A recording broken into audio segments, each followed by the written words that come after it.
This is how we can check the storage space on your iPhone. If it's your first time on Foxtecc, subscribe and we can get started. So you can go to the settings app, and if you are on the main page like this, scroll a little bit below and click on a general section. Part of general, you can find iPhone storage. So you can click on it like this, give it some time to load up, and you have the graph, like a visual representation at the top.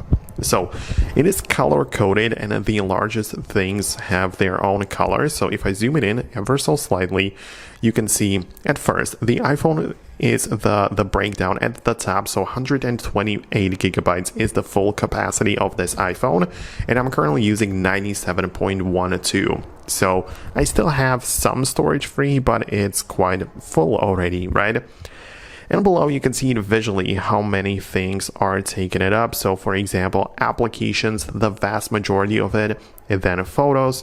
The little yellow piece is for email, podcast is green, iOS is like the gray, and then we have some other things. So that's how you can see it. And to have some control over it, you can scroll a little bit below and see the apps and how much they are taking up. So as you can notice, the photos take a lot of storage, 28 gigabytes. So I can go in here and remove stuff. I can review my photos or do some other things. For example, some random app is taking up 1 gigabyte. So I can tap on it like so and click on delete, right? And that's how I can free up the storage if I don't need that app anymore. So that's how you can control it. Very simple. Let me know if you found it useful in the comments below. Subscribe and I'll see you later.